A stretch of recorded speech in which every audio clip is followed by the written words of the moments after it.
어, 오늘의 말씀은 로마서 5번째 강해입니다.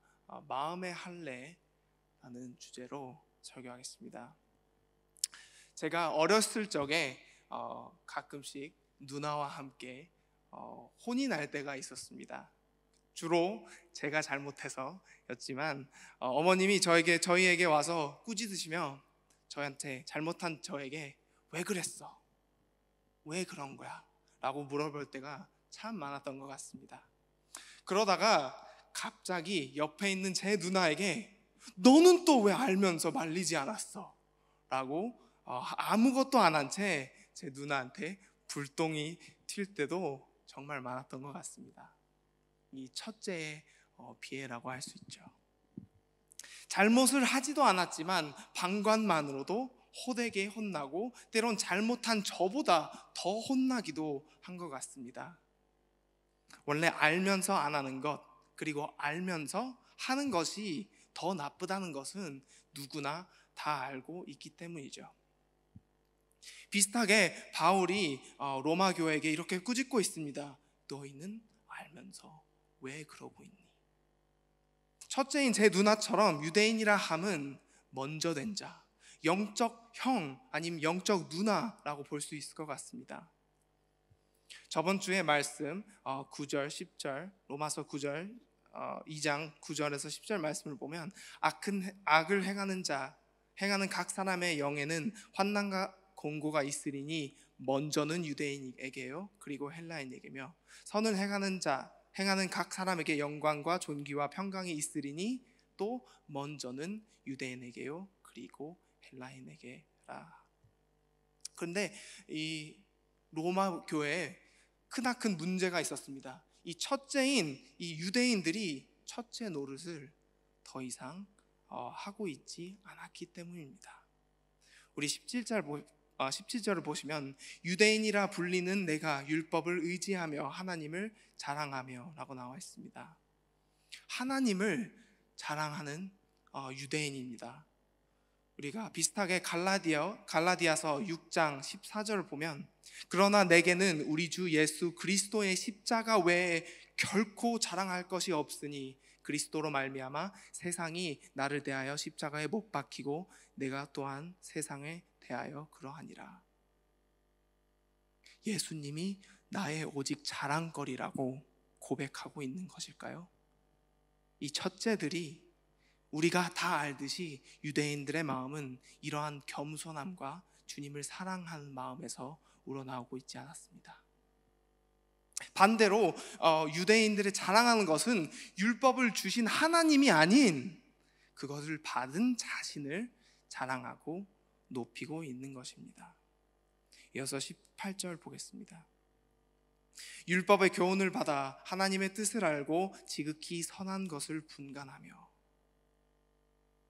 유대인들의 율법에 대한 사랑은 실로 엄청납니다. 유대인들은 아직도 지금 이 날에 2023년까지 자기 자식들을 어린 나이부터 율법을 가르치고 특히 말씀 암송을 통해 아이들에게 율법이란 것을 어린 나이부터 각인을 시켜 놓습니다. 어떻게 보면 정말로 대단하고 정말로 멋지다고 볼 수 있죠. 그리고 19절 보면 맹인의 길을 인도하는 자여 어둠에 있는 자의 빛이요. 유대인들은 어릴 적부터 각인시켜온 그 율법을 그리 하나님의 말씀을 읽고 듣고 얘기하면서 암송하면서 자라났기에 자신들의 하나님을 자신들이 하나님을 알지 못하고 경험하지 못한 맹인들 그리고 맹인들의 인도자 또한 어둠을 비추는 빛이라고 굳게 믿고 있었습니다. 먼저 앞에서 앞서가는 유대인. 로마 교회에 있는 이 헬라인들에 비해서 자신들이 먼저 말씀을 받고 먼저 택함을 받았기 때문에 더 어렸을 때부터 배웠기 때문에 더 오랜 기간 배웠기 때문에 더 깊이 파고 들었기 때문에 자신들이 이러한 생각을 가지고 있는 거죠. 그리고 20절 말씀, 율법에 있는 지식과 진리의 모본을 가진 자로서 어리석은 자의 교사요 어린 아이의 선생이라고 스스로 믿으니, 결국 이 모든 것을 행하지 못한 채 자신들의 우월하다는 착각 속에 사는 우리의 유대인들입니다. 어릴 적부터 율법을 열심히 배워왔고, 그리고 그로 인해 율법에 대한 지식은 그 누구도 뭐라 할 수 없지만 그들은 하나님을 제대로 알지 못했습니다. 그리고 유대인들의 말로만 봐서는 전혀 틀리지 않은 말씀입니다. 하나님이 이 모든 것들을 유대인에게 특권으로 이미 주셨기 때문입니다. 먼저 온 자의 특권, 장자의 특권을 가진 유대인들은 정말로 맹인들을 인도하는 어둠 쪽에 있는 빛이 된 사람들이어야 됐었고, 어리석은 자의 교사가 되어야 됐었던 사람이고, 어린 아이의 선생이었어만 했던 유대인들이었습니다. 하지만 실상은 그러지 않았습니다.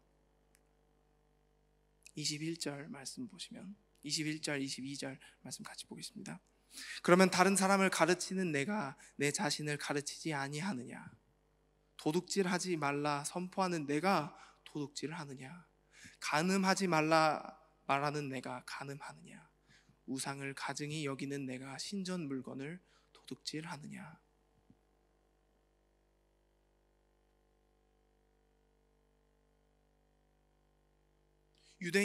바울은 이 유대인들이 너무나 율법을 잘 알고 그 잘 알을 너무나 이렇게 자랑스럽게 여기는 유대인들한테에게 왜 아직도 그러고 있니? 라고 물어봅니다. 바울은 유대인들은 율법을 알면서도 여러 모습으로 금전적 이득을 취하며 율법을 자신들이 제일 잘 안다고 자부하면서 사람들이 물을 때 그건 잘못된 거 아니야, 그건 잘못된 길이 아니야 라고 말할 때 자신들은 율법을 비틀고 하나님의 말씀을 자신들에게 이득이 되도록 해석을 하는 유대인들의 악한 모습을 바울은 지적하고 있습니다. 율법을 자랑하는 내가 율법을 범함으로 하나님을 욕되게 하느냐? 기록된 바와 같이 하나님의 이름이 너희 때문에 이방인 중에서 모독을 받는도다. 세상 사람들도 하나님의 말씀을 참 모를 때도 많습니다. 하지만 저번 주 말씀 14절, 15절 말씀과 같이 하나님의 말씀을 모르는 자들도 양심이 증거가 되고 옳고 그름을 판단할 줄 아는 사람들입니다. 율법 없는 이방인이 본성으로 율법의 일을 행할 때에는 이 사람이 율법이 없어도 자기가 자기에게 율법이 되나니, 이런 이들은 양심이 증거가 되어 그 생각들이 서로 혹은 고발하고 혹은 변명하여 그 마음에 새긴 율법 행위를 나타내느니라. 율법이 없어도 옳고 그름을 알고, 유대인들이 자신들이 아무리 우겨봐도 악한 일들을 저지를 때에는 다 보는 사람들은 다 알 수 있습니다. 정말로 제대로 된 삶이 아니라는 것을. 그리고 지금도 이때와 비해 큰 차이 없을 것 같습니다. 지금도 그리스도인들은 동일하게 악한 일들을 행하면서 동일하게 변명하고 동일하게 하나님 말씀을 비틀고 자신의 이득을 위해서 잘못 해석을 하고 있는 사람들이 정말로 많습니다. 그래서인지 세상 사람들이 교회라는 인식이 너무나 안 좋아지고 나날이 안 좋아지고 있는 것을 볼 수가 있습니다. 올해 초에 넷플릭스에서 Revelation이라는 로마 천주교의 이 강간 사건들을 다루는 다큐멘터리를 봤었는데요. 거기에서 많은 아이들을 강간한 이 한 신도가 나와서 자기는 알지 못했다, 자기는 모르고 한 일들이다 라고 얘기를 하는 것입니다. 그런데 성경을 알지 못하는 그 사회자가 어떻게 그렇게 모를 수가 있느냐, 어떻게 그렇게 악할 수가 있느냐, 그거를 나더러 믿으라는 말이냐 라고 되묻고 했습니다. 세상은 생각보다 똑똑하고 생각보다 악한 것들을 더 잘 알고 있습니다. 그리고 25절 말씀, 내가 율법을 행하면 할례가 유익하나 만일 율법을 범하면 내 할례는 무할례가 되느니라. 우리가 율법대로 행할 때 할례가 유익한 까닭은 할례는 하나님의 자녀임을 몸으로 드러내는 상징이기 때문입니다. 그리고 율법은 남을 판단하는 잣대가 아니고 자신을 뒤돌아보는 거울로 쓰이라고 하나님이 주신 것입니다. 율법은 예수님이 오시기 전까지 하나님이 택한 구별된 사람으로서 유대인들에게 준 가이드라고 볼 수 있을 것 같습니다. 그리고 바울은 하나님이 주신 이 가이드, 율법이 있는데도 그것을 따르지 않고 그거를 거스르는, 할례의 본 의미인 하나님의 자녀로서의 삶, 구별되고 거룩한 삶을 살라는 그 외면적 상징이 이제 더 이상 제 용도를 하지 못하고 용도로 쓰지를 못하기 때문에 더 이상 할례가 그리고 율법이 아무 소용이 없다고 주장하고 있는 것입니다. 그런즉 무할례자가 율법의 규례를 지키면 그 무할례를 할례와 같이 여길 것이 아니냐. 반면에 할례를 받지 않은 사람, 이 헬라인들이 하나님의 말씀대로 구별된 삶, 거룩된 삶을 사는 것은 할례를 한 것과 같은 삶을 사는 거라고 주장합니다. 할례가 중요한 게 아닌 그 외면적인, 표면적인 그 징표가 중요한 게 아닌 결국 마음이 중요하다는 것을 말하고 있는 바울입니다. 그리고 28절 29절 말씀, 무릇 표면적 유대인이 유대인이 아니요 표면적 육신의 할례가 아니니라. 오직 이면적 유대인이 유대인이며 할례는 마음에 할지니 영에 있고 율법 조문에 있지 아니한 것이라. 우리는 이 표면적 믿음을 정말로 조심해야 합니다. 남들을 위한, 남들이 보라고 하는 행동들, 교회에서 우리가 하나님을 위해서, 하나님의 영광을 위해서, 하나님의 나라를 위해서 행해야 되지만 우리는 우리 삶에서 자주 남들을, 옆에 있는 사람들을, 우리의 남편, 우리의 자식들을 보라고, 우리의 친구들을 보라고 하는 행동들을 정말 많이 하는 것 같습니다. 그것들을 조심해야 합니다. 표면적인 신앙을 정말로 유의하시길 바랍니다. 그리고 바울은 마지막으로 그 칭찬이 사람에게서가 아니요 다만 하나님에게서 오는 것이라고 말씀합니다. 우리가 살아야 할 이유, 우리가 이 많은 것들을 같은 행동들을 행해야 할 이유가 사람이 아닌 오직 하나님, 모든 것을 보시고 우리의 마음을 보시는 하나님을 위해서 해야 한다고 말씀하십니다. 우리 신명기 10장 12절과 16절 말씀을 보면 이스라엘아, 내 하나님 여호와께서 내게 요구하시는 것이 무엇이냐? 곧 내 하나님 여호와를 경외하여 그의 모든 도를 행하고 그를 사랑하며 마음을 다하고 뜻을 다하여 내 하나님 여호와를 섬기고 16절 그러므로 너희는 마음의 할례를 행하고 다시는 목을 곧게 하지 말라. 사실 이 문제는 구약부터 시작됐습니다. 처음 나타난 문제가 아니고 그리고 아직도 일어나는 문제죠. 마음의 할례를 행하라고 하는 하나님의 말씀을 듣지 않고 우리는 목을 곧게 하면서 우리의 행함을, 우리의 멋짐을, 우리의 신실함을 자랑하며 하나님을 욕되게 하고 있습니다.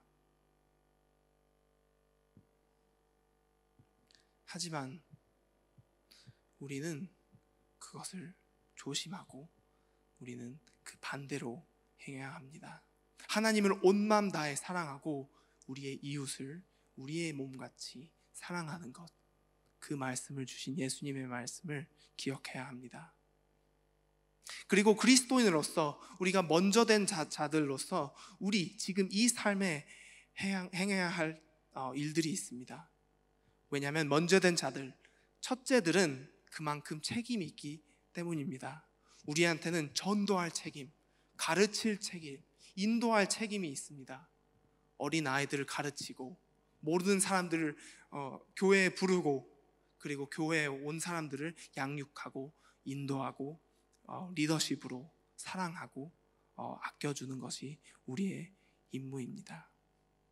그리고 우리가 이렇게 열심히 하나님을 위해 행할 수 있음은 예수 그리스도가 우리를 위해 죽으셨기 때문입니다. 비슷한 문제를 겪고 있는 갈라디아 교회에게 바울이 이렇게 말씀합니다. 갈라디아서 2장 16절에 사람의 이롭게 되는 것은 율법의 행위로 말미암음이 아니요 오직 예수 그리스도를 믿음으로 말미암은 줄 알므로 우리도 그리스도 예수를 믿나니 이는 우리가 율법의 행위로서가 아니고 그리스도를 믿음으로써 의롭다함을 얻으려 함이라. 율법의 행위로서는 의롭다함을 얻을 육체가 없느니라. 참 놀라운 말씀인 것 같습니다. 우리가 천국을 가기 위해, 우리가 하나님을 보기 위해, 칭찬을 받기 위해 그 어떤 이유로든 아등바등 살 필요가 없다는 말씀입니다. 이미 예수님이 십자가에 죽으셨고 이미 예수님이 부활하셨고 이미 예수님이 우리를 하나님께 갈 수 있게 도와주시고 사랑해 주시고 인도하여 주시고 가르치시고 이미 모든 것을 행했습니다. 우리의 행함이 아닌 예수님의 행함으로 우리는 하나님께 갈 수 있기 때문에 이 놀라움 때문에 이 놀라운 사랑 때문에 우리는 먼저 된 자로서 전도하고 가르치고 인도할 수 있습니다. 그래서 우리의 삶에도 하나님의 크신 사랑과 놀라우신 은혜를 매일매일 느끼며 우리의 주변에 있는 사람들을 사랑하는 우리 그리스도인으로 살기를 원하고 바라고 기도합니다. 우리 함께 기도하겠습니다.